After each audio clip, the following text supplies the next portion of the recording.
¿no?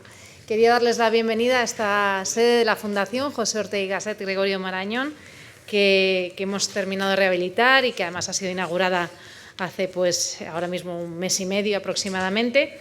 Y además para presentar para nosotros lo que ha sido un número importante, simbólico, y ese número 500 de Revista Occidente que habría este año 2023 en su número del mes de enero, en lo que será el año, y está siendo el año del centenario de Revista Occidente. Como diría Fernando, el director de Revista Occidente, nosotros solemos hacer las tertulias, que es un espacio de debate en torno a cada uno de los números, ¿no?, de revista. Este número, sin duda, yo creo que responde a lo que quería Ortega, ¿no?, con Revista Occidente, que era cómo tratar los temas de nuestro tiempo, porque si hay un tema de nuestro tiempo es la energía, y como pudimos ver en diferentes charlas que yo antes decía que no había habido nadie en el mundo que me hubiera aportado tanto en una conversación como la que tuvimos contigo, queríamos abordar en el mes de enero, igual que hicimos hace un año, un tema de nuestro tiempo como era este, ¿no? Como desde que el número que coordinó Manu Mostaza, ¿no?, de transición energética, a este número del mes de enero que ha coordinado Ana Cerezo, nuestra directora del Observatorio de Energía y Sostenibilidad de la Fundación. Gracias, Ana, por todo el trabajo de coordinación de este número, por el contenido extraordinario que tiene y, desde luego, por abordar un tema que no es un tema fácil, que es un tema sumamente complejo, que además tiene muchísimas derivadas a nivel social, geopolítica y más en un contexto como el que tenemos ahora mismo, y que además entendemos que la crisis energética tiene unas consecuencias sobre el propio estado de bienestar que van más allá del suministro energético. Crisis energética, del apagón a la esperanza, y con este número dábamos comienzo a estos 100 años que además es justo la portada de nuestro vídeo del centenario de Revista Occidente, que ahora os queremos mostrar antes de dar paso a la tertulia.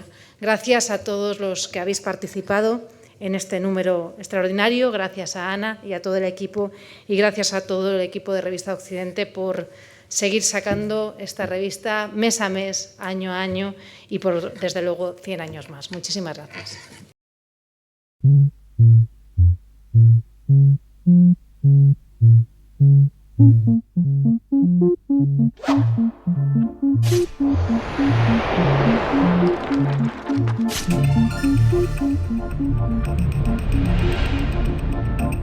Tenemos que inventarnos nuestra propia existencia, y a la vez este invento no puede ser caprichoso. La publicación de Meditaciones del Quijote en 1914, donde está la frase esencial de la filosofía de Ortega: yo soy yo en mi circunstancia, y si no la salvo ella, no me salvo yo. Ortega se convierte en el líder indiscutible de la cultura española. La creación de la Revista de Occidente en julio de 1923 por parte de José Ortega y Gasset y de Fernando Vela va a significar un aldabonazo en la vida cultural española, también en toda la comunidad que se expresa en español. Revista de Occidente es la revista por excelencia de la modernidad española. Escucha a una serie de seniors: Juan Ramón Jiménez, Antonio Machado, Baroja, a Ramón Gómez de la Serna. Ramón Gómez de la Serna va a ser una presencia constante en la revista. Pero de manera particular, Ortega se va a centrar en lo más arriesgado, que es en los jóvenes, en los Lorca, en los Alberti, en los Pedro Salinas, en los Buñuel. Ortega solía decir que había nacido encima de una linotipia porque era el hijo del director del Imparcial y la casa de la familia estaba encima de la redacción del Imparcial, y porque tuvo un sentido de la presencia en los medios de comunicación muy fuerte de los intelectuales. Por fin llega un día en que el viejo deseo se cumple. La realidad lo recoge y obedece. Hemos puesto el pie en la altura prevista. Ortega va a unir tradición y modernidad, y que las ideas de fuera vengan a España, que se caigan los Pirineos, que se rompa el muro que había estado cerrado a la Ilustración española. Lo que la Revista de Occidente hizo para España es incorporar casi todo lo que era verdaderamente relevante de la cultura alemana, francesa, norteamericana o británica. También Ortega dio cabida a muchas mujeres talentosas de la época: María Zambrano, Rosa Chacel, Victoria Ocampo. En la parte gráfica estuvo Maruja Mayo, 23 viñetas. Esas mujeres debatieron sobre el ser de la mujer y el feminismo en la revista. Todos los años van a ser extraordinarios. En cualquier biblioteca española de alguien que tuviera algo que ver con la modernidad estaba. Y cierra su primera etapa, desgraciadamente, en un fatídico julio del 36. La revista es imposible que salga en el año 39, por razones obvias, ¿no? Y además Ortega está exiliado, primero en Argentina y después en Lisboa, y quiere estar cerca de España, aunque no quiere estar en la España de Franco. Y en el 63, aprovechándose de la ley Fraga de ese momento, Revista de Occidente vuelve a salir y vuelve a ser un lugar importante donde todavía están algunos testigos, algunos actores de la primera época. Y después, emergencia de unas nuevas generaciones, una generación que va a ser la que va a marcar la transición política española. Esta vez va a estar dirigida por su hijo, José Ortega Espotorno, del 63 al 75, de lo que denominamos la segunda época de Revista de Occidente. Y gracias a la presidenta fundadora de esta fundación, Soledad Ortega Espotorno, hija del filósofo, y también gracias a la colaboración de Gregorio Marañón Bertrán de Lis, en 1980 se puede volver a publicar la revista. Lo que me parece más relevante de la aparición de Revista de Occidente y su mantenimiento en la actualidad es la apuesta firme porque el pensamiento y la cultura es el camino para esclarecer siempre la sociedad en la que vivimos. Antes se decía que lo que no está en los medios de comunicación no existe, y ahora podríamos decir que lo que no está en las redes no existe, y por lo tanto debemos estar. Ahora debemos estar con el sentido y con la sensibilidad que marcaron los propósitos que Ortega escribe en el número 1 en julio de 1923. El rigor, el equilibrio, la moderación, pero sobre todo un uso inexpugnable de la libertad de expresión y la libertad del pensamiento.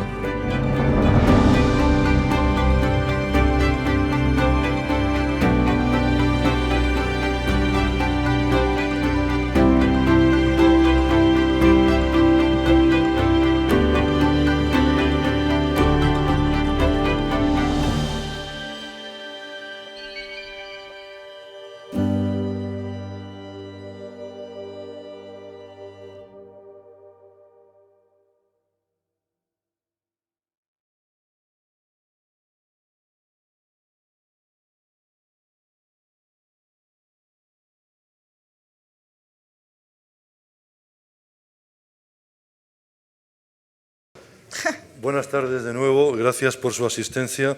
Pues sí, efectivamente, como se dice en el vídeo, mantenemos los propósitos de Ortega y sobre todo en estos momentos la libertad de expresión ante cancelaciones y demás delirios que estamos viviendo en estos últimos años.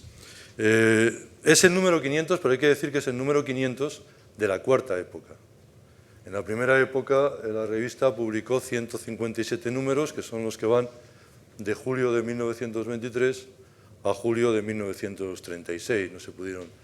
Después, como les apuntaba en el vídeo, cuando la dirige José Ortega Espotorno, fundador del País y primer presidente del País, del diario El País, y también fundador de Alianza Editorial, siguiendo un poco la trayectoria de su padre, que había fundado el periódico El Sol, que era un equivalente, El País sería un equivalente hoy de lo que significó El Sol en su momento, y había colaborado en Espasa Calpe, nada menos. Es muy curioso porque se cumplen 100 años de la revista, del primer número de la revista, pero se cumplen también felizmente 100 años de la inauguración en lo que entonces era casi la neoyorquina Gran Vía de Madrid, de la Casa del Libro. Entonces se va, con el ayuntamiento, se va a poner una placa en la que también vamos a estar nosotros. ¿Por qué? Pues porque la primera redacción, y hasta el año 36, de Revista Occidente estaba en la primera planta de la Casa del Libro, precisamente por esa relación de Ortega tan estrecha con Espasa, primero con Calpe y después con Espasa Calpe. O sea que los dos cumplimos 100, o cumplen, porque ya quisiéramos los demás cumplir 100 años, ¿no? Pero en fin, tanto la revista como la Casa del Libro, otra institución cultural en Madrid muy relevante. Hay que decir también que la revista ha resistido a 2 dictaduras y a una guerra civil, lo cual, en fin, es un currículum para tener en cuenta. Y ya, sin más, y reiterando el agradecimiento por su presencia, vamos a dar comienzo a este número, al coloquio sobre el asunto que nos convoca, que es precisamente la crisis energética del apagón a la esperanza, que ha estado, si ella me permite, magníficamente coordinado, pensado, elaborado, buscado a los colaboradores por Ana Cerezo. Muchas gracias, como siempre, porque además ya estás ligada a esta casa a través de los trabajos que se hacen de investigación sobre la energía. Y también agradecer a Manuel Lozano Leiva, no sé qué prefiere él, que cite su currículum académico o el literario, pero los dos son verdaderamente tan extensos que, si me permites, yo creo que ya todos sabemos quiénes somos, por lo menos lo intentamos. Quiero señalar solamente del número de crisis energética del apagón a la esperanza, que fue una casualidad, lo del número 500, no fue una cosa buscada, pero es que la vida está llena de felices casualidades, ¿no? Y como habíamos... la verdad es que cuando lo hablamos, yo no había echado la cuenta de los números, ¿sabes? Porque si no, a lo mejor lo habría vendido más caro, pero habíamos dicho que era enero, ¿te acuerdas? Y que tú podías encontrar los más adecuados colaboradores para enero, y dijimos enero, y cuando ya se iba acercando, pues yo creo que por septiembre o así, con gente que colabora y tal, tú no sabes, una de las fundaciones que tiene una gran colaboración con nosotros es la Fundación Ligi, que importantísima, y que solemos trabajar juntos en algo tan importante también como es la ciencia, ¿no? El pensar la ciencia, media ciencia, de los números que vamos haciendo. Y no te imaginas cuando ellos, que siempre tienen la costumbre de que colaboremos preparando un número en diciembre, vieron que diciembre era el 499. No lo intentaron cambiar, todo hay que decir, son gente extraordinaria. Pero dijeron, hombre, el número 500, así que el número 500, muchas gracias, te tocó a ti. Y era así, crisis energética del apagón a la esperanza. Me da la impresión que también, para seguir con este juego de casualidades, hoy es un día particularmente especial para la energía, ¿no?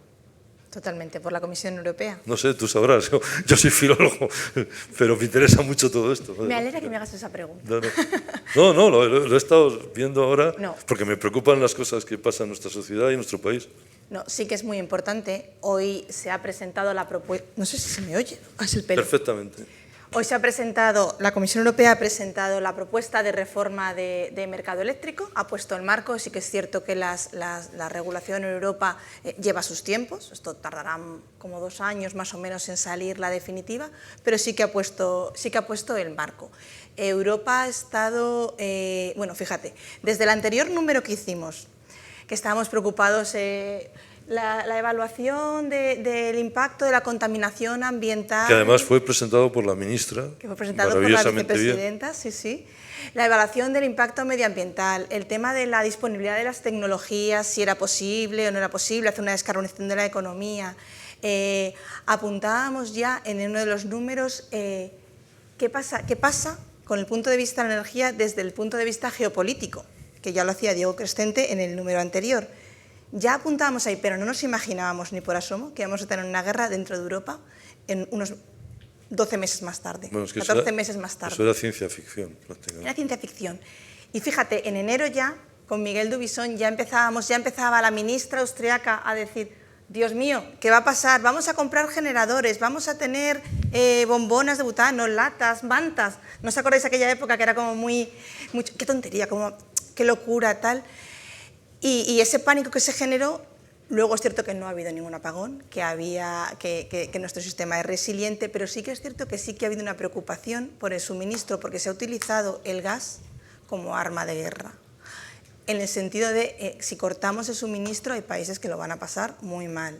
España, afortunadamente, estaba en otra situación, nuestro suministro está pues más diversificado, contamos con 6 regasificadoras. Bueno, en el primer artículo se señala, ¿no? Sí, Tenemos afortunadamente, bueno, esta parte de seguridad de suministro contábamos con el mejor. La verdad es que tuvimos mucha suerte de contar con Miguel Dubisón de Red Eléctrica, que nos dio, pues eso, la visión más justa, ¿no? Y nos puso a todos en la pista de decir esto va a ocurrir o no va a ocurrir, y dio mucha tranquilidad, la verdad. La verdad es que leyendo el artículo de Miguel te quedabas más tranquilo. Sí. Y sobre todo, si me permites, porque en la conclusión, ¿no?, que ya llegaba, y si me permitís, a modo de conclusión y volviendo a la pregunta inicial, se puede afirmar que no hay riesgo real concreto de sufrir un apagón completo en España, si se entiende como riesgo real un riesgo inminente y con una probabilidad de ocurrencia significativa. No hay ningún dato objetivo que indique que tal riesgo inminente exista. De lo que sí hay evidencias, algunas las hemos puesto, y es así en el artículo, y de manera muy clara y muy precisa, dice, es que el sistema eléctrico español, tú lo acabas de decir, supongo que te habías leído el artículo, es resiliente y está bien desarrollado y cuenta con un operador del sistema, generadores, distribuidores y transportistas capaces de gestionar el sistema eléctrico en el ámbito de sus respectivas competencias, tanto en momentos de calma como también, y así lo han demostrado históricamente, en todas las ocasiones que ha sido preciso, cuando se presentan las condiciones más difíciles, de forma que el suministro eléctrico esté razonablemente garantizado.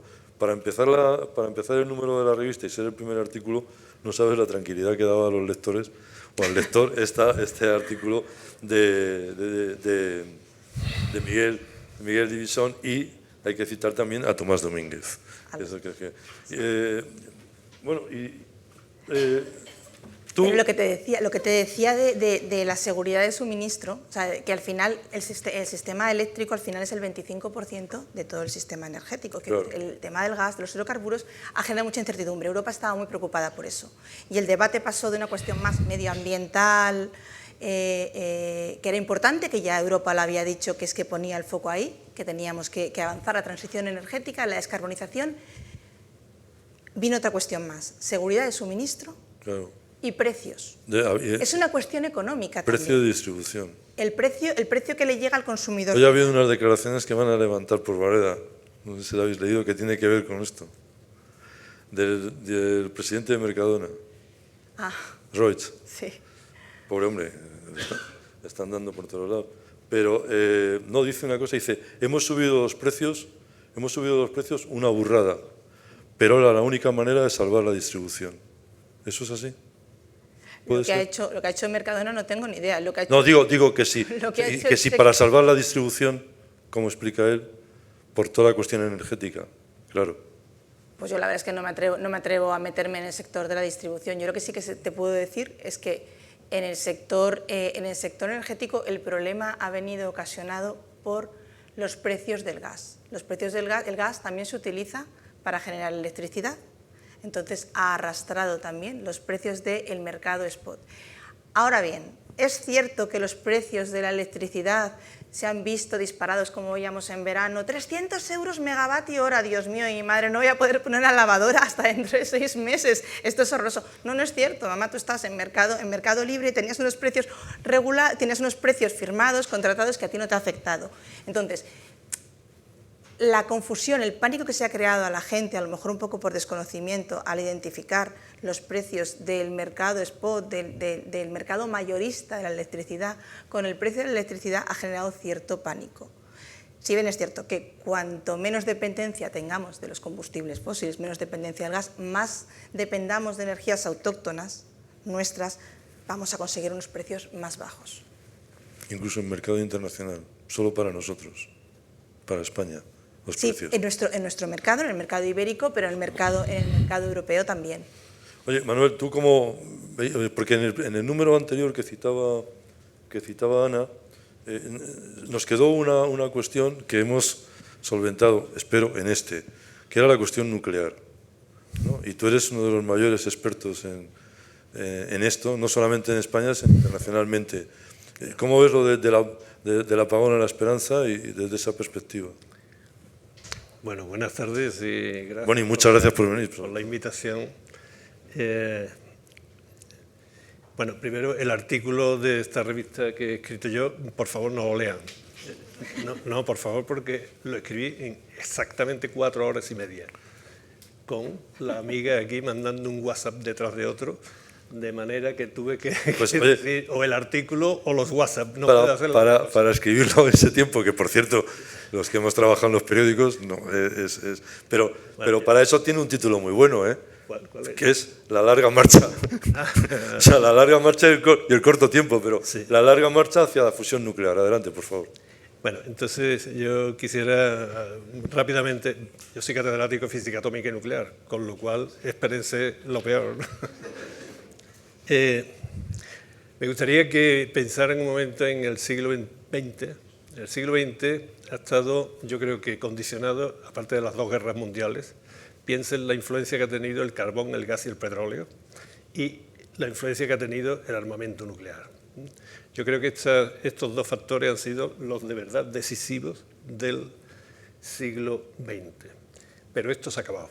Esto se ha acabado porque, afortunadamente, la disuasión nuclear tiene muchas ventajas. Aquí ya no se mete mano nadie a escala global, y si se mete, lo que les aseguro es, como decía Einstein, que la Cuarta Guerra Mundial la desarrollaremos con hachas de piedra. Entonces, esto es importante. Piensen también que la energía es, en rigor, después del abrigo, después del agua, el abrigo, la alimentación, y detrás de eso también está la energía, empezando por el fuego, es lo decisivo en el desarrollo de la humanidad. El cuarto elemento que quisiera apuntar es que hemos llegado a 8.000 millones en el planeta y que ahora estamos en una situación en la que esto se ha acabado. ¿Por qué? Pues porque somos los que somos. Seguimos teniendo 1.620% de personas en el mundo que no tienen acceso a la energía directamente, por ejemplo, a la electricidad, y que el cambio climático es algo que el casi seguro cambio climático no permite seguir con el carbón, el gas y el petróleo. Entonces estamos en una fase de transición muy, muy compleja. Entonces hay problemas muy graves, yo creo que dos, que solo los puede solucionar un enfoque de la energía distinto al que tenemos hasta ahora.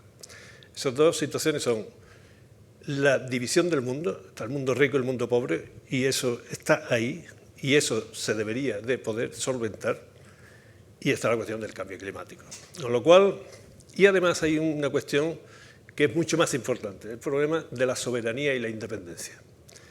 Yo no voy a hablar de España, que también si hace falta, pero piensen ustedes en Europa. Y ya veremos cómo la heterogeneidad europea en cuanto a la energía es un disparate descomunal, y esto no puede seguir así. Y la guerra esta de Ucrania nos lo ha demostrado.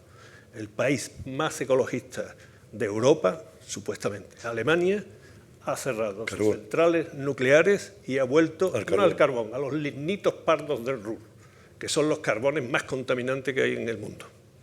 Entonces, estas paradojas de que Francia tiene 56 reactores nucleares y España quiere cerrar, Italia no tiene ninguno, Alemania está quemando carbón, Suecia tiene la mitad del parque nuclear, todo eso, si quieren, no quiero hablar solo de la energía nuclear, sino que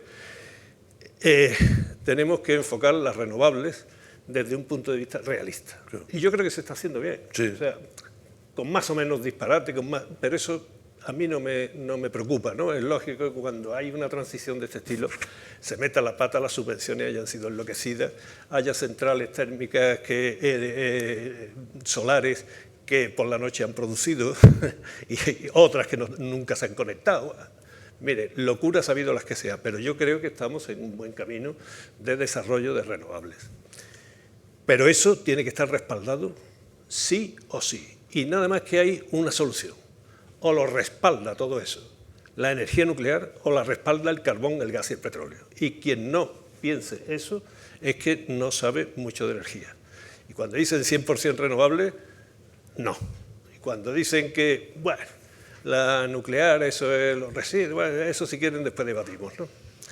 Entonces, tampoco, fíjense, por ejemplo, hablando de España, ¿no? Quizás no sepan ustedes que nosotros fabricamos combustible nuclear en Juzbado, aquí al lado, en Salamanca, una fábrica preciosa, por cierto, ¿eh? y suministramos combustible nuclear a 5 reactores españoles y 17 europeos. Un reactor tiene 3 elementos fundamentales. La vasija del reactor, no me voy a meter, la vasija del reactor, el presurizador y el intercambiador de calor. Eso es lo que hay dentro de esas cúpulas horribles y feísimas que hay. Eso en España lo fabricamos en Santander. Uranio tenemos aquí todo el que queramos, lo que pasa es que no lo explotamos porque el uranio es muy barato. Y tenemos una estructura para, si después quieren hablamos de ello, para enfocar el desarrollo de la fusión nuclear, que no es la fisión a la que estamos acostumbrados, que es de las más envidiables de Europa. Y esto, si quieren ustedes, es la posición de España. O sea, que si ven ustedes, no tenemos más que sol y nuclear. O sea, la independencia, la soberanía de España está ahí, y la de Europa también. La de Europa no puede tener esta heterogeneidad que tiene ahora, y después, si quieren, nos metemos en mucho más detalle con esto. Ustedes se acuerdan del mapa mundi que estudiaron en la escuela, ¿no? Que era, visto desde allí, bueno, pues América, Asia, Europa, España casi en el centro, Sevilla justo en el centro, O sea que, no, es verdad, y además con razón, porque durante 250 años lo fuimos, ¿no? O sea que ese mapa mundi ya no es así. Ese mapa mundi está girado. El centro ahora mismo está en Asia.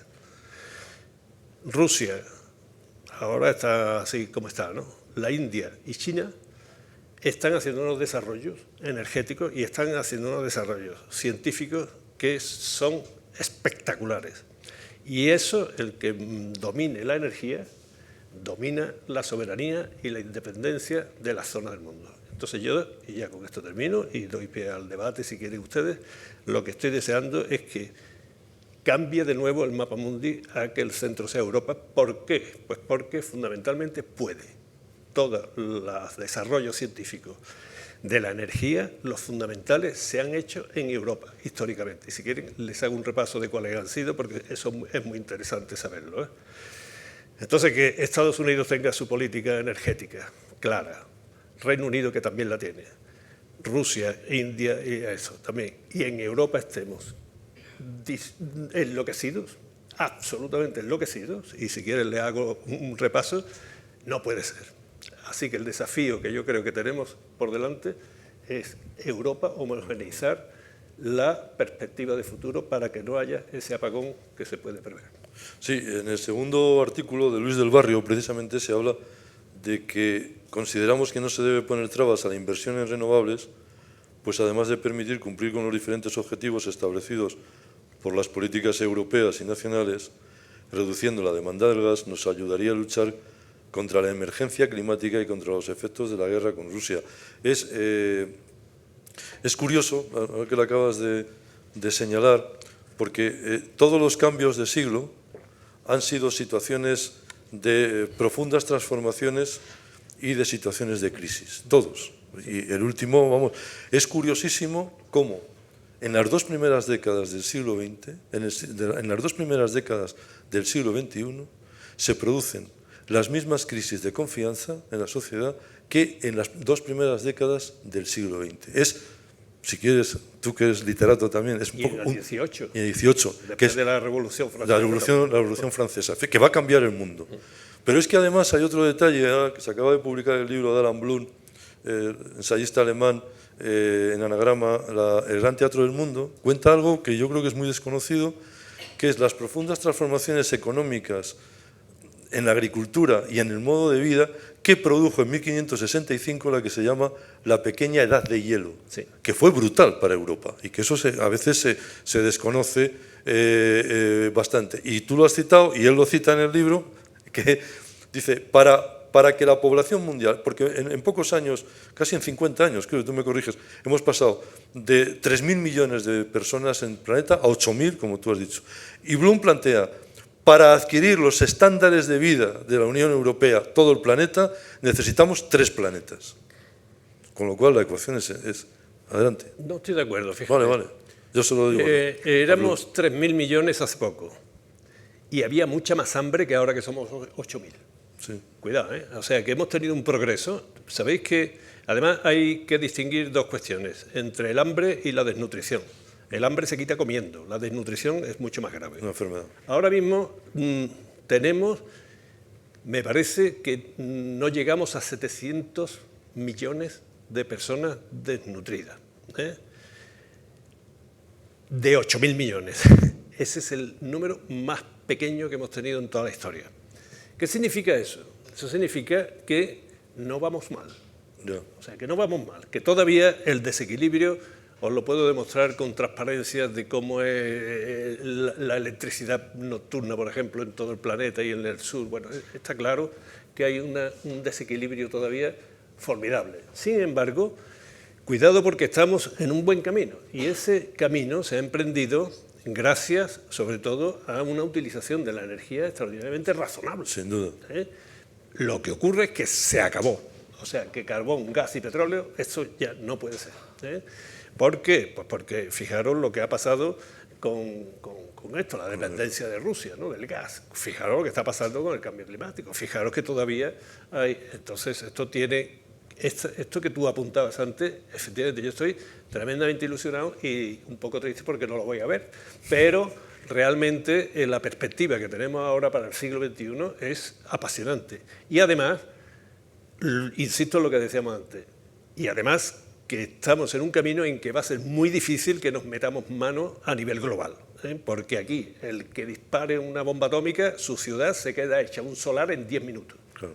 Entonces, esa barbaridad, porque es una barbaridad, esa barbaridad nos va a mantener bastante calmados. Habéis visto que en este conflicto la central nuclear de Zaporilla no la toca nadie. Nadie. Lo que quieren es que aquello produce una gran cantidad y desde el punto de vista económico quieren que cada uno de los bandos que sea suya, ¿no? Pero a este nivel yo creo que sí que se ha avanzado mucho, ¿no? Y perdona un momentito, y esto del artículo de Ana, que todavía me pongo nervioso cada vez que te escucho porque la presión a la que me sometió para que escribiera un artículo sobre la fusión nuclear. No, te invité amablemente, que no es lo mismo. Muy amablemente, pero muy insistentemente. Fijaros que hay un desafío global que es la carrera hacia Marte, por ejemplo, ¿no? Es un desafío que es sobre todo americana. Yo no sé para qué queremos ir a Marte. O sea, Marte, todo lo que queremos saber de Marte se hace con exploración instrumental, que es la que da. Pero poner astronautas allí, yo no sé, los pobres que van a llegar allí todos irradiados y desesperados, no sé, ¿para qué? Sin embargo, esto de la energía a todo el mundo y en particular la larga marcha hacia la fusión nuclear, ese sí que es un proyecto global de todo el mundo al cual a mí me parece fascinante, ¿no? Lo que ocurre es que la energía de fusión, que sería ya el desideratum, ¿no?, dicen, no del todo lo que dicen, pero sería muy buena, la energía de fusión nuclear pues solucionaría muchos de estos problemas, pero es lo que dicen, ¿no?, a veces. La energía de fusión nuclear es la energía del futuro y siempre lo será. O también dicen que... De Brasil. También lo dicen de Brasil como país. Sí, pero no es verdad, no es verdad. Fijaros,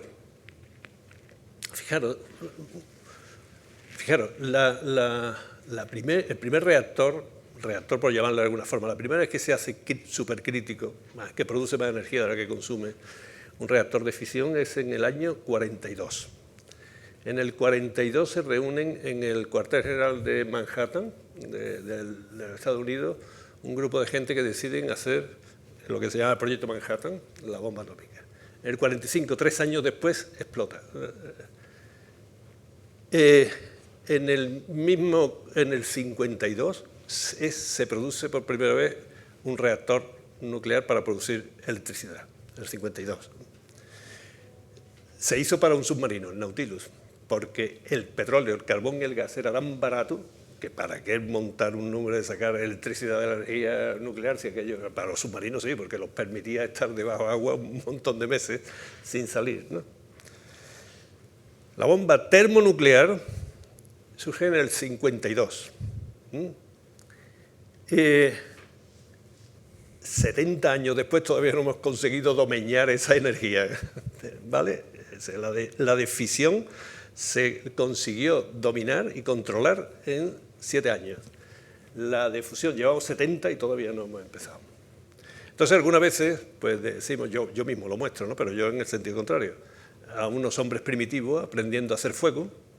La siguiente transparencia es una máquina de vapor, la siguiente un tren del siglo XIX y por último el AVE. Dice, todavía no sabemos encender fuego, ya estamos pensando en hacer una máquina de vapor, incluso diseñar un tren y llenar toda Europa de trenes de alta velocidad. No es verdad. Si en estos 70 años, o sea, todavía estamos con el fuego, en estos 70 años hemos tenido un avance espectacular hacia la fusión. Todavía no la hemos conseguido, pero tampoco es inminente. ¿Está claro? Eso que dicen, no, dentro de 10 años, todo eso es mentira. La energía nuclear de fusión tardará varias décadas. Pero cuidado, les recuerdo que el primer vuelo de los hermanos Wright, ¿no? Fueron 100 metros más o menos controlados, ¿no? 60 años después pisamos la Luna. O sea, que ahora mismo tenemos una capacidad tal que no es la escala de tiempo del hombre primitivo intentando hacer fuego y el tren de alta velocidad. Así que tenemos que tener... Hay una frase, a ti que te gustan mucho las frases que yo pongo algunas veces, ¿no? Hay una frase, dos frases le voy a decir, ¿no? Que me gustaría que jamás se aplicaran a la fusión nuclear, al proyecto de fusión nuclear. La primera es una que no deberíamos de citar ahora, que es, no quiero desearte porque no puedo tenerte. La segunda es la que no me gustaría que se dijera varias décadas, dentro de muchas décadas, ¿no? Que es, los viejos sueños eran buenos sueños. No se cumplieron, pero me alegro de haberlos tenido. La primera frase la dice Francesca y la segunda Robert. Son los protagonistas de los puentes de Madison. Entonces, esta es una aventura que yo creo que sí que merece la pena, la fusión nuclear. Lo que pasa es que para llegar a eso, a conseguir la fusión nuclear, que será una fuente, si quieren les explico después, pero yo creo que todo el mundo lo sabe, una fuente bastante poderosa, bastante limpia, bastante, en fin, tiene todos los atributos que sería bueno para el futuro, ¿no? Porque las renovables con eso respaldándolas sería el ideal. Pero son décadas las que nos falta. ¿Qué vamos a hacer en esas décadas hasta que la fusión sea los trenes de alta velocidad circulando por toda Europa? Yo creo que ahí donde tiene que estar es todo lo que se pueda de renovables con sentido y un respaldo de la energía nuclear. Fíjense que la fisión... El almacenamiento, Manuel. El almacenamiento no me refiero a las baterías, me refiero al agua, me refiero a los bombeos hidroeléctricos. La orografía de un país es la que es y eso es muy difícil de cambiarla. En España tenemos... En España tenemos una magnífica que es La Encantada, el pantano de La Encantada, está en Málaga y en un montón de sitios. Yo os aseguro que eso se podrá hacer. Eso... 10 gigavatios de potencia, sí que me parece una parte importante. La parte de almacenamiento me parece que está llamada a jugar un papel crucial y a la hora de dar... Crucial, no, respaldo. un papel importante. El respaldo, te recuerdo que es, en el caso hidrológico, depende de la pluviosidad anual. Y esa es la que es. Sí, pero sí que es cierto que jugamos más con la altura, ¿no? Hagamos con el agua. toda la que podamos. La orografía de un país es la que es y eso no se cambia. Entonces yo estoy muy a favor de toda, y la hidroeléctrica para mí que es la mejor, yo creo que es la mejor, ¿no? O casi la mejor, ¿no? Por cierto, la que más víctimas provoca. Ya. ¿Sabían ustedes eso? Hay unos cuadros fantásticos de las víctimas que provoca cada una de las fuentes de energía. Y son los ahogados en los pantanos los que más provocan. En fin, esto es broma, ¿no? Quiero decir que... con los 10 gigavatios que te digo yo, no hace falta construir pantanos nuevos ya con los que tenemos. Sí, pero ¿cuántos tenemos? No hay mejor coloquio que cuando el moderador desaparece, o sea que seguir, por favor. No, por favor. No, bueno, ya no sé por dónde iba. Estábamos con un ahogado en un pantano. No, entonces, en esta transición a la fusión, respaldando a todas las renovables y subiendo toda el agua que tú quieras, a donde sea. Que no te quito la razón. Parece que hace falta tener eso. Todas. Y además, os digo una cosa, y además España no está mal en ese sentido. Mientras la panoplia sea más amplia de fuentes de energía eléctrica, tanto mejor. Claro. O sea, que yo estoy a favor de todas, todas las que no sean carbón. Sumar y no restar. Por precio y por yo de precio no entiendo, o sea, no hablo. Pues por precio y por... Pero fíjense la cuestión de la fisión, y eso hay que tenerlo cuidado. La fisión es la que está ahora mismo, las centrales nucleares de ahora, ¿no? Esa energía nuclear es la que está en entredicho. Cuidadito con eso, porque al final vamos a pasar por ahí sí o sí. Y entonces nos va a costar mucho más trabajo quitar toda esa historia que hay contra las nucleares porque en mi opinión, no hay otra. Fíjese que se está, en cuanto a la fisión, están ya haciendo reactores modulares, bueno, están haciendo de todo un montón de... Hola. Ha llegado un momento peor, cuando voy a tener que hablar de la energía nuclear de fisión. Antes hemos hablado de otras cosas, ¿no? Esta, la maldita energía nuclear de fisión, ya saben ustedes que la heterogeneidad está tan absoluta que tenemos en Europa, pero ya he dicho antes que aquí sabemos hacer, tenemos 50 años produciendo, 40 y tantos, ¿no? Produciendo energía nuclear. No ha habido ningún accidente. El único accidente de verdad nuclear que ha habido es Chernóbil, y yo recomiendo que se vea la serie. Extraordinaria. Que es magnífica. Extraordinaria. Y quitando algunas concesiones que se hace a la dramatización, que estoy de acuerdo, refleja perfectamente que aquello fue un accidente debido a una porquería de reactor que había allí destinado a la fábrica de plutonio, al autoritarismo, a la desintegración de un país, a la prepotencia, a todo eso. Eso no tiene de verdad casi nada que ver con... A una falta de actitud crítica ante una situación de riesgo que nadie se atreve a decir que el rey está desnudo. Entonces, fíjense lo que decía antes del mapa mundi, ¿no? De que la India, Rusia y China están fabricando reactores nucleares, se están haciendo ya reactores modulares. ¿Saben lo que significa? Que se van a hacer fábricas de reactores y se van a trasladar al sitio. No, iba a decir que desde el punto de vista de la energía, que era, como señalaba Lucía Sala al principio, pues uno de los grandes temas de nuestro tiempo. Claro, ha sido el último punto en llegar a lo que se ha denominado, hicimos un número aquí dedicado a ello con la Fundación Ramón Areces, que está muy interesada, hicimos un número de lo que se llamó la crisis de confianza. Y las crisis de confianza. Y en las 2 décadas hemos tenido 4 crisis de confianza tremendas. También pasó en el siglo XX. La primera es en septiembre de 2001, con los atentados a las Torres Gemelas, que tenemos una crisis de confianza de seguridad.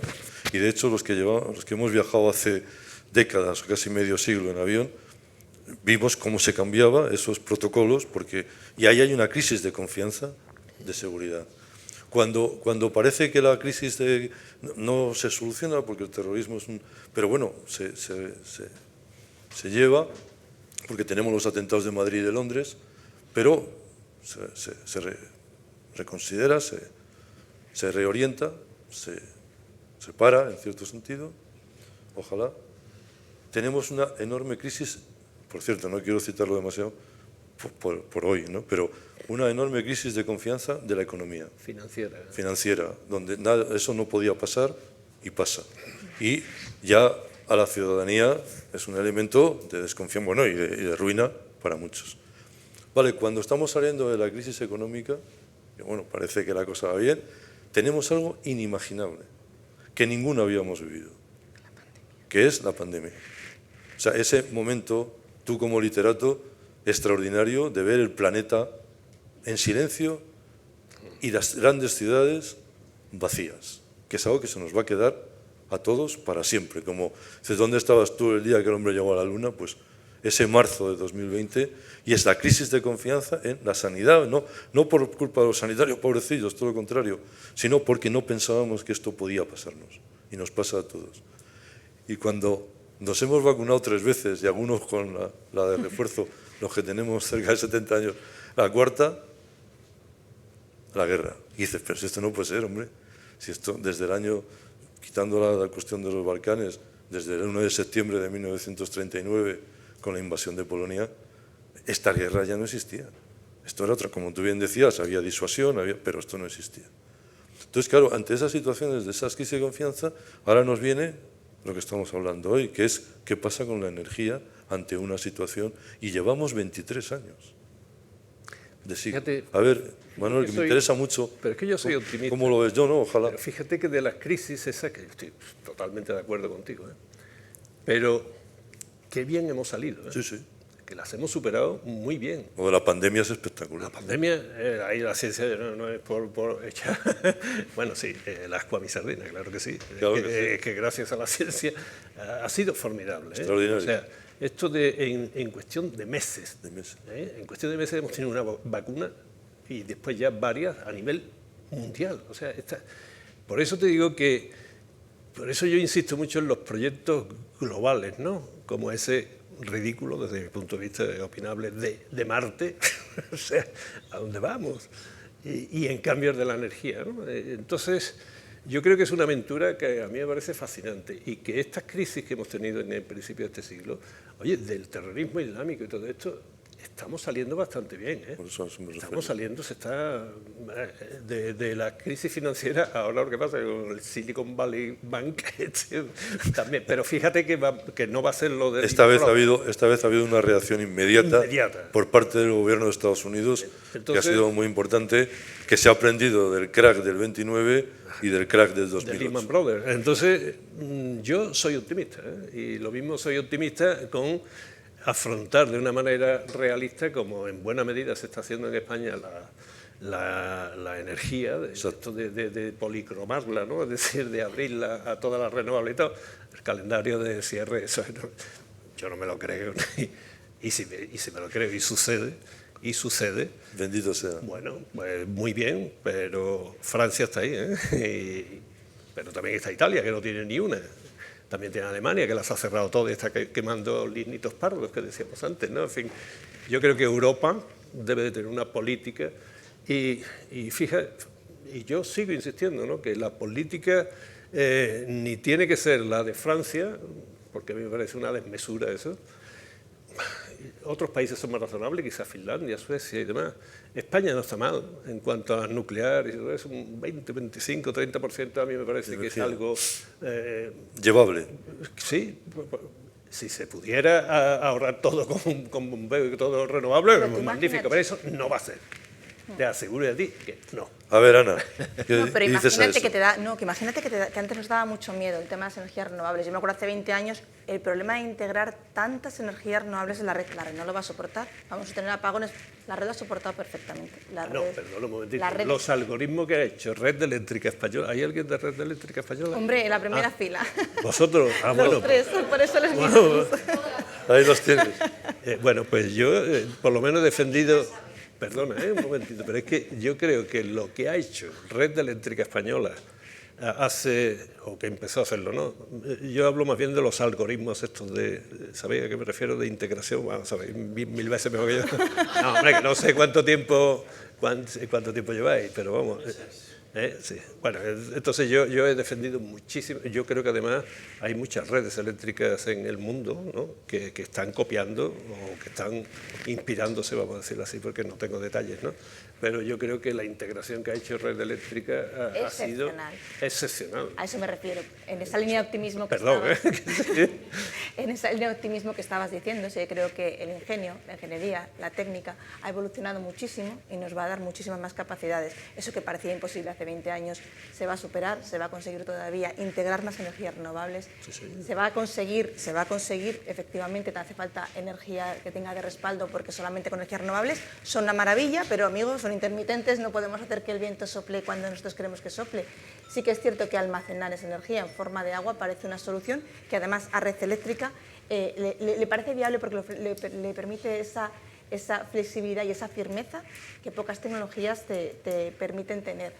La nuclear, pues bajo mi punto de vista personal, pues creo que sí que ayuda a un sistema descarbonizado. No te hablo de excluirla, lo que sí que te estoy diciendo es que sí que yo también veo con optimismo el mundo, que se puede hacer, conseguir un sistema más descarbonizado, que es indispensable, que va de supervivencia de nuestra propia especie. No podemos seguir contaminando ni siguiendo sacar recursos como si no tuviera fin. Pienso que es importante, pero también no quiero caer en ese discurso de hay que acabar con el decrecimiento, no lo pienso. Pienso que hay que conseguir construyendo, pero de manera distinta. No, las renovables tienen muchos problemas que no son problemas de materiales, por ejemplo. Cuidado, entonces es limitado. Sí, hay pero problemas. Se está hablando del reciclaje, quiero decir, es que al final, y como todo va avanzando. Bueno, bien, yo estoy a favor de las renovables, ¿vale? Totalmente, y además lo digo sinceramente, pero cuidado. Pero no con tu alegría. Sí, yo no excluyo, no te estoy excluyendo, simplemente estoy incorporando. Bueno, no sé, yo estoy hablando... ¿Os parece? Nos quedan... red eléctrica, oye, pues enhorabuena. Nos quedan asuntos, pero ya vamos a ir finalizando. Y ha sido verdaderamente muchísimas gracias, porque nos queda la seguridad de suministros y los precios de la energía, que es un asunto importante. Nos queda la reforma del mercado eléctrico, en cierto sentido, y también las medidas para la transición energética que si le llegan a la industria, que es algo decisivo. Pero eso, si os parece, lo dejamos para una nueva cita, así te convocamos de nuevo y nos ayudas a buscar, si no soluciones, por lo menos conocer los asuntos que nos conciernen a todos los ciudadanos en el conjunto de la sociedad. No es un asunto particular de unos o de otros. Y este de la energía, como bien habéis estado mostrando, es uno de ellos. Si os parece, primero agradecer la presencia de la secretaria de Estado, de Sara Agensen, secretaria de Estado de Energía, que es quien, y nosotros se lo agradecemos, y yo como director de la revista de manera particular, su presencia aquí en esta, como has visto, una tertulia totalmente abierta. Yo no tenía que intervenir, hablaban ellos solos y podrían seguir muchísimo más porque saben bastante de lo que están hablando. Cosa que en nuestro país está bastante bien. Que los que hablan sepan de lo que hablan es algo verdaderamente extraordinario y os lo agradezco. Pero quien va a clausurar esta tertulia es la secretaria de Estado. Por favor, muchísimas gracias.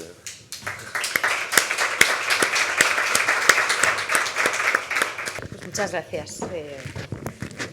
El agradecimiento es mío. Muy buenas tardes. He llegado al punto final aquí con reflexiones de lo más variopinto. Yo creo que para mí es un placer acompañaros en la presentación de este número 500, de estos 100 años de historia, que se dice pronto, pero yo creo que es algo digno de celebrar.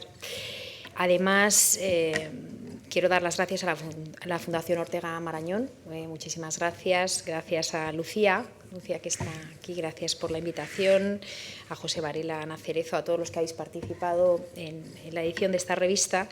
¿Por qué es un enorme placer? Porque yo creo que una revista como la revista Occidente dé cabida a un tema de máxima actualidad, como el que estáis mencionando, la crisis energética, yo diría la gran transición energética que estamos llevando a cabo. Yo creo que es importante. Es importante porque hay que acercar la sabiduría de esa lechuza que vemos ahí absolutamente a toda la sociedad civil, hay que hacerla más cercana, y este tema es de actualidad y es importante y es sistémico en todas y cada una de las facetas de la economía.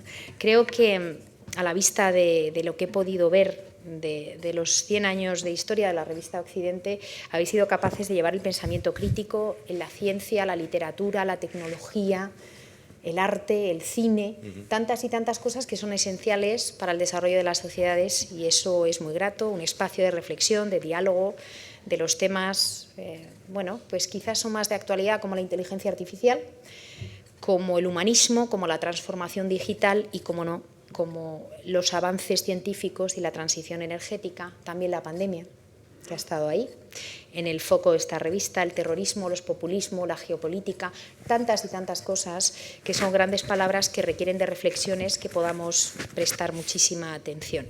500 números, 100 años, ofreciendo nombres y firmas destacadas. La verdad que es un lujo saber que ha estado Pío Baroja, Rosa Chacel, Azorín, Einstein, García Lorca, Borges, Marián Zambrano. Bueno, es que es un espectáculo. Hasta la edición de hoy, el número 500 con Thomas Bauer, también un gran referente. Sí, exacto. Una maravilla. 100 años apostando por el ensayo, como decía, por la cultura, por una visión desde la experiencia y los grandes expertos a nivel nacional. Esta primera fila y los que estáis hoy aquí, pues es un lujo, pero también una visión más allá de nuestras fronteras, esa visión también internacional que lo mira todo. Me alegra, como decía, que esta número 500 hable de la transición energética, de la crisis energética, un tema, como decíamos, de máxima actualidad, abordada desde distintos ángulos, con distintos puntos de vista. Yo creo que siempre es bueno tener espacios de reflexión y distintos puntos de vista que puedo compartir o no, sobre cómo evoluciona el sistema energético. Y hoy quiero hacer una mención muy especial. Para mí es un placer que esté Miguel Dubisón. La verdad que para mí es un lujo saber que eras parte integrante de esta revista. He tenido la suerte de compartir parte de mi carrera profesional como secretaria de Estado de Energía, pero ya nos conocíamos de antes, pero ha sido un trabajo intenso de últimos años y meses en un momento especialmente complicado. Hemos vivido una pandemia, hemos vivido la tormenta Filomena, hemos vivido el inicio de la crisis energética, y lo que sí puedo decir que el trabajo del operador del sistema, también hoy está aquí Conchi Tomás, pero ese trabajo tan delicado y ese esfuerzo, esa experiencia y ese conocimiento tan maravilloso me ha permitido tener esa palabra de seguridad que Miguel me ha enseñado a saber que tiene muchas aristas, porque se tiene que ver desde distintos ángulos de la probabilidad y con mucha metodología de base.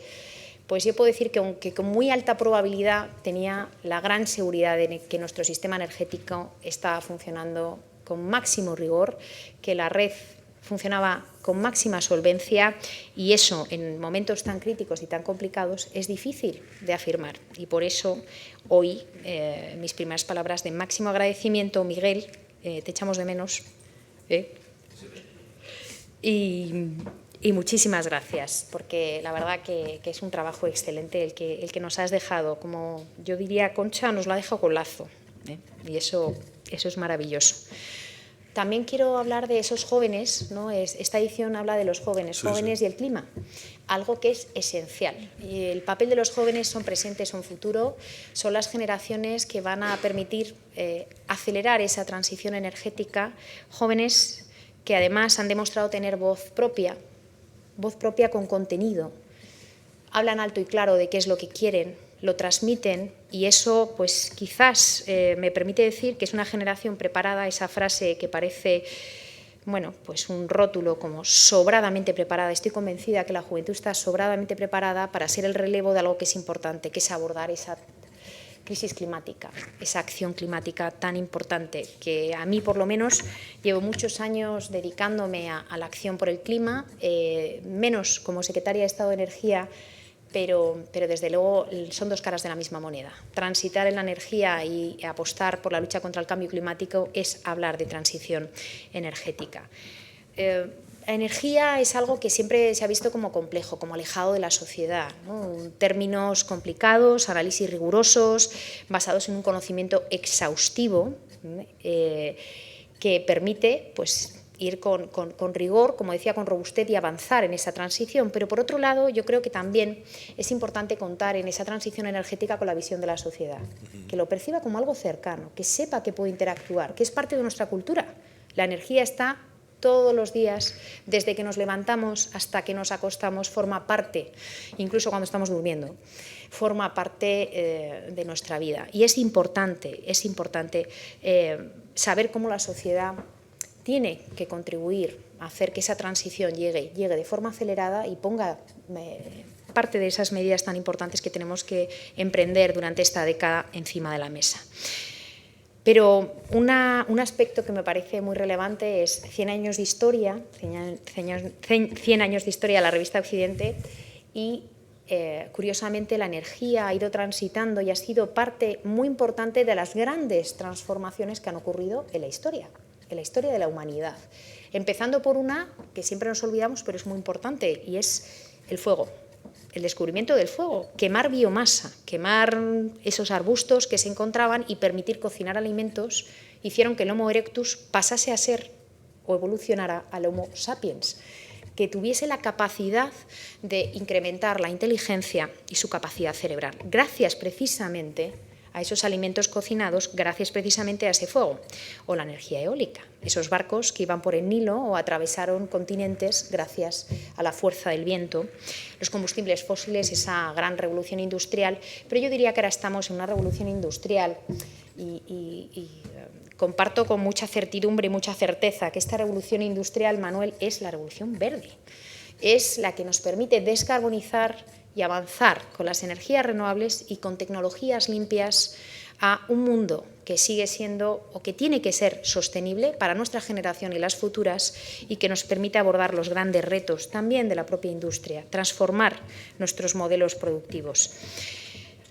El mejor ejemplo del poder de la energía en la historia de los grandes eventos es el que estamos viviendo ahora. Ese chantaje, esa utilización del gas natural como arma, un arma de guerra, que nos ha evidenciado que Europa es muy vulnerable. Vulnerable, una dependencia del 40%, pues la verdad que ahora lo reflexionamos, ¿no? Y dijimos, ¿cómo pudo pasar? Pero sí, pasó.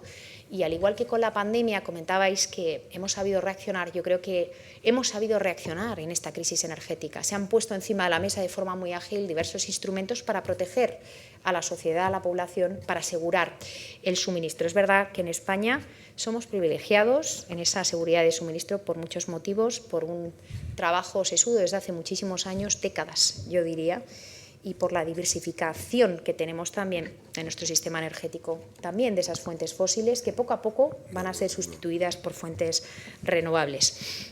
Yo creo que si hay algo también que destacaría de esta crisis energética es que nos va a permitir acelerar la propia transición, acelerar también reflexiones sobre cómo tenemos que ser más autónomos tecnológicamente, menos dependientes, más autónomos desde el punto de vista estratégico y desde el punto de vista energético. Pero si hay algo que me gustaría destacar y que siempre hablo de ello porque creo que es lo que motiva los cambios estructurales de esa transición, es el reto que el mundo académico nos lo lleva diciendo desde hace tantísimo tiempo que parece mentira. Es el reto del cambio climático. España el año 2022 batió récords que normalmente esa palabra se utiliza para decir cosas buenas, para definir, bueno, pues es el primero, ha batido un récord, estás en el top 10 de la lista de países con más inversiones. En este caso hemos batido récords horribles, como ser el año 2022, el año más caluroso desde que tenemos registros, 3 olas de calor consecutivas entre finales de julio y agosto, el año sexto más seco desde que existen registros. 8 de los 10 años más calurosos han sido en este siglo XXI. Llevamos menos de 23 años del siglo 2021. Del siglo XXI. Creo que es importante actuar y actuar de forma estructural, no solo por la crisis, sino por ese gran reto que se llama cambio climático. Cambio climático que es una preocupación ambiental, pero va más allá. Yo diría que es una preocupación económica, es una preocupación política, es una preocupación social. Lo dice año tras año el Foro Económico de Davos, que me imagino que lo conocerán. Es un foro en el cual se publica un informe global de riesgos, que yo animo a que lo revisitéis o podráis acudir a ese informe, donde nos dice que tanto a corto plazo como a largo plazo los grandes riesgos de este planeta a nivel económico son los riesgos ambientales. Y el top one de esas listas, vuelve a ser otro récord horrible, es el riesgo a no saber enfrentarnos a ese cambio climático.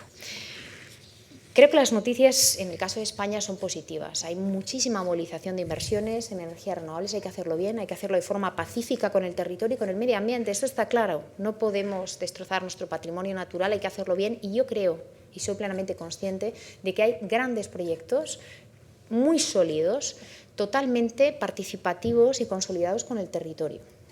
Creo que también España tiene una gran oportunidad y me creo el protocolo de cierre nuclear entre Enresa y las empresas porque entiendo que en España el apetito de las grandes empresas, las medianas empresas, las pequeñas empresas, las comunidades energéticas está por el mundo renovable. ¿Por qué? Porque son tecnologías más rápidas de implementar, son tecnologías más baratas. Hoy hay que resolver el reto de cómo integrar. Pues bueno, yo creo que cómo integrar es un reto que estamos trabajando y que la propia planificación que hacemos con Red Eléctrica, con el operador del sistema, es maravilloso. Vamos viendo de qué forma vamos a cumplir con ese Plan Nacional Integrado de Energía y Clima que nos permita integrar todas esas renovables. Estamos trabajando de nuevos modelos de negocio, como es el almacenamiento, como es la gestión de la demanda, tantas y tantas cosas que parecen extrañas en nuestro sistema energético, pero cada vez son más protagonistas. Por lo tanto, yo soy positiva.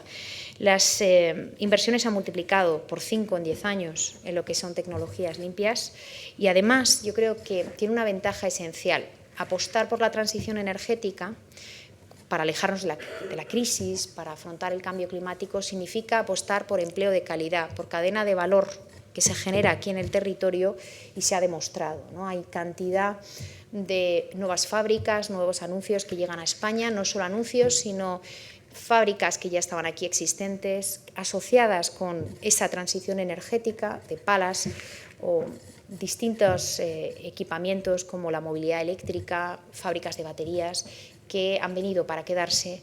¿Por qué? Porque en España creo que tenemos no solo un sistema sólido y robusto, sino un potencial de tener una generación eléctrica mucho más competitiva, mucho más barata y accesible para nuestros consumidores. Con lo cual yo creo que claramente es una respuesta seguir avanzando por las renovables, por la innovación, por el ahorro y la eficiencia energética.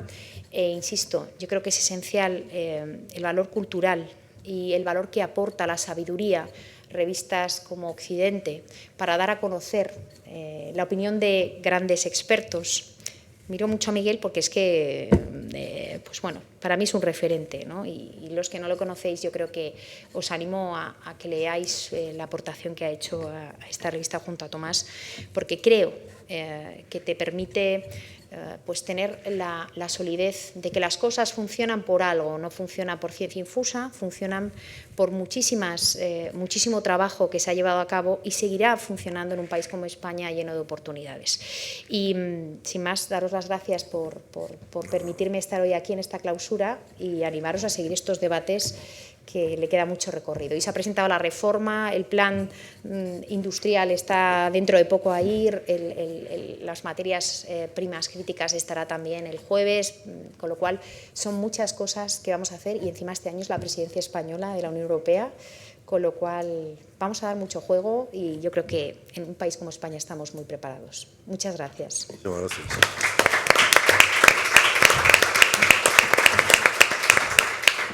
Muchísimas gracias. Bueno, pues ya que la Secretaria de Estado lo ha citado, muchísimas gracias por la intervención, estupenda. Sí, les invito a ver el número de marzo, porque precisamente vamos a tratar un asunto muy relevante, que es la inteligencia artificial y los sesgos que hay, ¿no?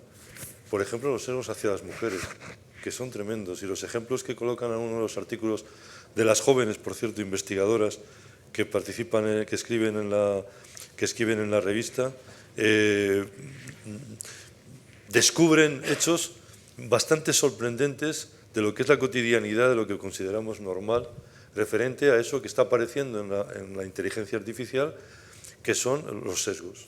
Sesgos de raza, sesgos de género, sesgos laborales, de una manera que pasa un poco inadvertida porque se están basando, lógicamente, en ejemplos o se están creando a partir de ejemplos ya existentes que tienen sesgos propios. Así que, como ustedes comprenderán, mi obligación, la primera es agradecerles la presencia. La segunda, que compren la revista y que la lean. Nosotros se la agradeceremos muchísimo, pero sobre todo muchísimas gracias a Manuel y a Ana, a todos los colaboradores, por este número verdaderamente espléndido y que queda ya como el número 500 de la cuarta época, porque hemos publicado desde 1923 cerca de probablemente 1000 números, ¿no? Estamos cerca de, sumando las diferentes etapas en las que hemos podido sacar la revista. Muchísimas gracias a todos. Buenas tardes. Gracias.